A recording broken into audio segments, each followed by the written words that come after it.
Hola, muy bienvenidos a una breve historia. Hoy, la corbata.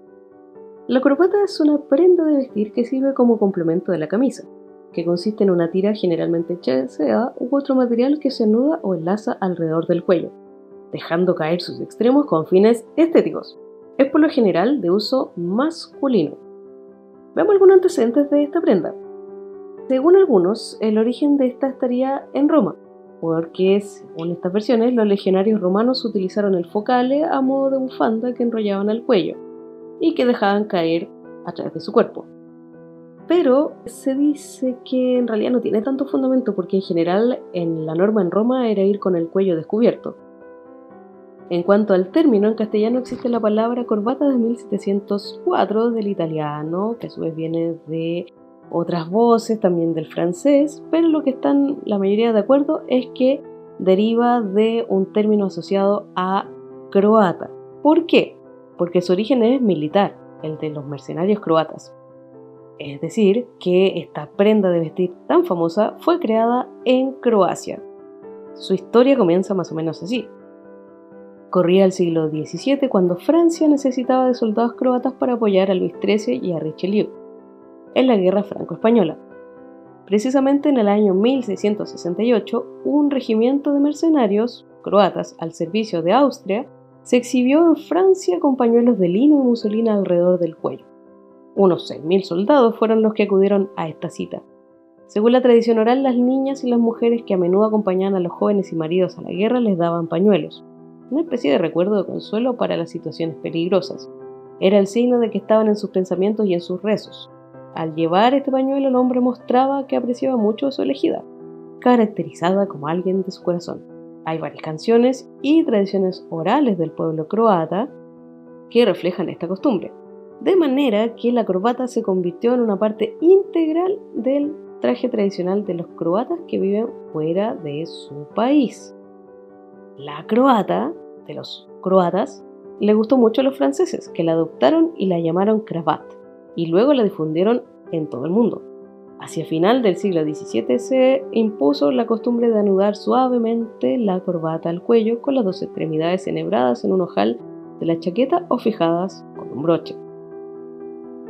Se considera el inventor de la corbata tal y como hoy la conocemos al rey Luis XV de Francia en el siglo XVIII. Si bien el ejército croata la empleaba con un diseño más primitivo, la corbata moderna nació en Francia, pues comenzó a utilizarse en la vida civil en Versalles, centro de la vida cortesana francesa. Fue este rey quien creó la figura y el cargo palaciego del portacorbatas, servidor regio cuyo cometido era anudar y desanudar al rey aquella prenda. Esto convirtió su uso en moda, dada la capacidad que tenía la corte para crear lo que hoy llamamos street style o influencers. Lo que el rey o la reina se ponía, la corte lo imitaba y de la corte pasaba a las calles. Entonces, sobre todo, destacó la corbata como distintivo y signo de pertenencia a un club, a una sociedad o a una clase determinada. Tanto se generalizó su uso que el italiano Esteban de Marelli daba en París, de 1804, cursillos de 6 días a 9 francos la hora para enseñar a hacer el nudo de la corbata a una clientela selecta. Se escribían tratados y libros acerca del arte de anudarse la corbata y se convirtió en materia polémica la preferencia del satén almidonado. Vino luego el momento de los incroyables, gente elegante y extravagante cuya corbata tenía enormes dimensiones y llegaba casi a esconder la barbilla y el labio inferior. Las precursoras de las corbatas, tal y como se las conoce hoy en día, son las que se usaban en clubes y colegios, por ejemplo en 1880 en la Universidad de Oxford. La corbata moderna existe en su forma actual desde 1924, ya que una persona llamada Jesse Landorf encontró una manera de cortar la corbata con el menor desperdicio posible de tela. Patentó su invento y más tarde lo vendió en todo el mundo. Hoy en día la mayoría de las corbatas se confeccionan de esta manera. A partir ya del presente se han comenzado a utilizar corbatas más informales, puesto que los protocolos y políticas de vestimenta han ido cambiando. Algunas otras curiosidades sobre la historia de la corbata. La corbata fue siempre objeto de supersticiones y curiosidades. Por ejemplo, llevar el nudo torcido se interpretaba como signo de infidelidad conyugal. Asimismo, era consejo antiguo que la novia no regalara al novio una corbata, ya que el hombre, temeroso de sentirse atado, podría abandonarla. Desde su aparición como tal en el siglo XVII y su adopción por las clases civiles y burguesas, Esta prenda queda asignada como distintivo de una forma de entender la vida vinculada a la ostentación, la riqueza y el sentido elegante de la vida. Por ello no fue raro que, durante la Revolución Francesa, se intentara suprimirla. Parecía destinada al foso del olvido. De hecho, algunos médicos franceses advertían sobre los peligros de los cuellos apretados. Pero los nuevos usos republicanos instauraron un nuevo modelo de vestimenta, en la que además de quedar suprimidas las pelucas, el calzón corto y las faldas acampanadas, las corbatas pasaban a ser sustituidas por una especie de bufandas, las incroyables o las increíbles, que se arrollaban una y otra vez al cuello hasta alcanzar longitudes de 5 metros. Cuando la revolución seguía desarrollándose, la corbata se convirtió en un distintivo de carácter político. Los contrarrevolucionarios lo usaban blanca y los revolucionarios negras. Otros apuntan a que en la masonería se acostumbra a colocar en el cuello de los iniciados y practicantes una soga que cuelga como parte de sus ritos ocultistas, de manera que también la corbata está vinculada a ellos y por tanto también a la Revolución Francesa y al símbolo que esto implica. Por ejemplo, también en la actualidad la corbata sigue siendo motivo de disenso para ciertos procesos políticos revolucionarios, como lo que sucedió en Irán a partir de 1979 con la Revolución Islámica. De hecho, señala una autoridad religiosa: nunca en la religión del Islam existió la corbata.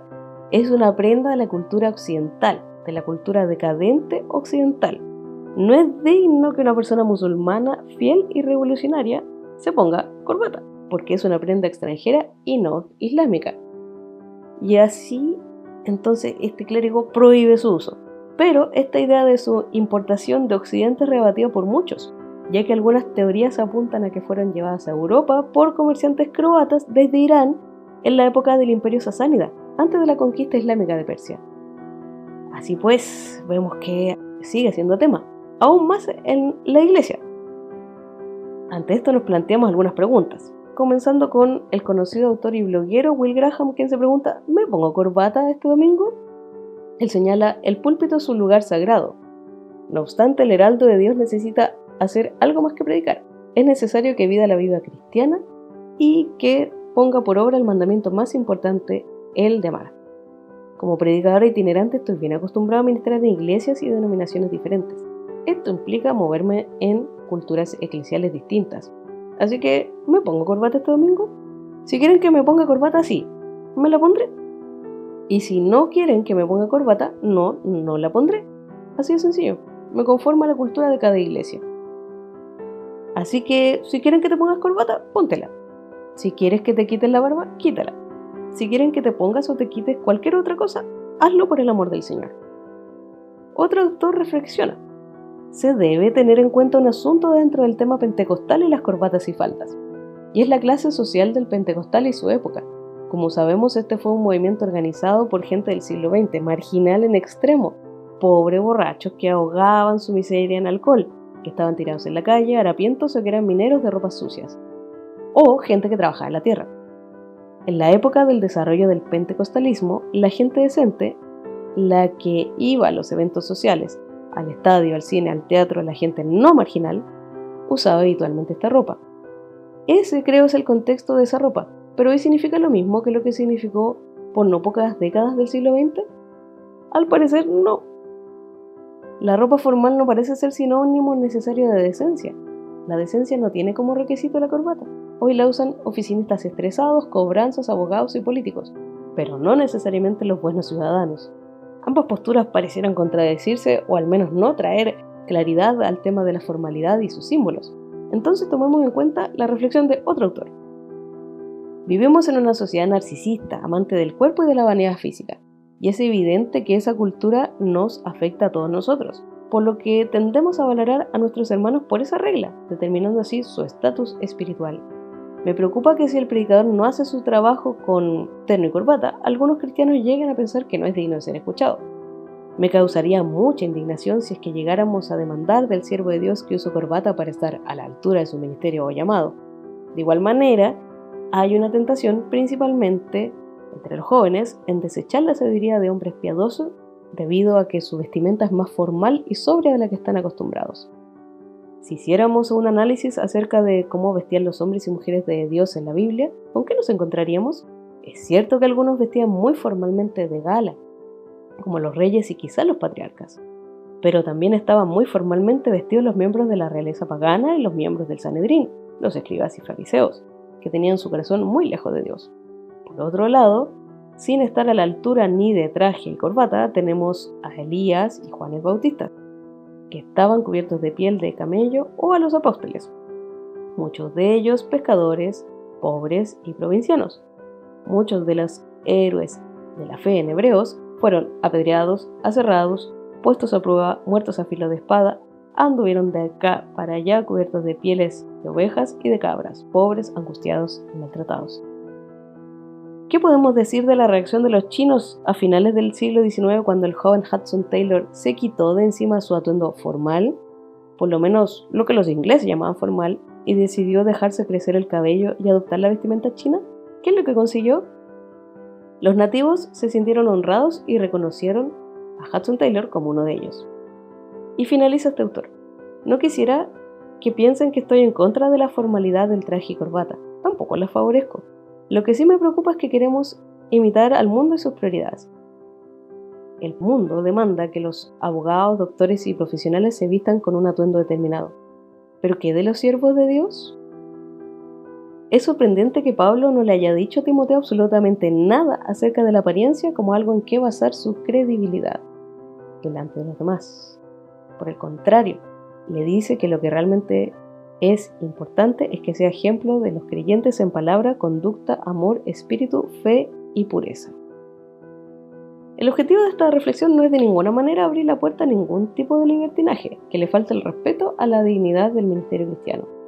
Se trata de una libertad de conciencia, es decir, un asunto de libertad de conciencia en el cual, si se decide usar traje y corbata, honra al Señor de esa manera y se sirve con dignidad al ministerio al que el Señor te ha llamado.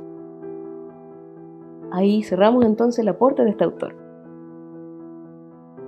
Así pues, y a modo de conclusión, hemos visto que la corbata también tiene su propia historia, desde surgir en un contexto bélico, militar, a transformarse en un objeto que mostraba privilegio, a veces derroche y sobre todo un afán por conservar el estilo y el glamour, hasta en la actualidad ser símbolo de la formalidad. En ese sentido, comenta otro bloguero, dice: recuerda también que estás sirviendo a un pueblo, al que debes representar y honrar en todo sentido. Por eso también te digo que te sientas en libertad de quitarte la corbata y guardarla en tu closet. Hay momentos donde esto puede ser lo más provechoso. De hecho, es interesante que un accesorio más eclesiástico que la corbata surgió durante el siglo XIX, el cleriman, o como lo conocemos nosotros, el cuello clerical, que es una prenda de la vestimenta clerical cristiana, es decir, ese cuellito que nosotros solemos asociar con los sacerdotes católicos, pero es muy interesante que esta prenda, de acuerdo con el Centro de Investigación de la Iglesia de Inglaterra, citando al Heraldo de Glasgow un 6 de diciembre de 1894, fue inventado por el reverendo Donald MacLeod, un ministro presbiteriano de la Iglesia de Escocia en Glasgow. Así las cosas, quizás, siendo más formales, podríamos incorporar el cuello clerical por sobre la corbata para zanjar estas discusiones. O, como nos recomienda la Escritura, lo que sea que hagamos, lo hagamos para la gloria de Dios y no juzguemos a los hermanos por asuntos de comida o vestido, porque además los símbolos y las representaciones sociales de códigos como la elegancia, el respeto o lo solemne pueden ir cambiando a lo largo del tiempo, en tanto otros permanecen. Esto fue una breve historia de la corbata.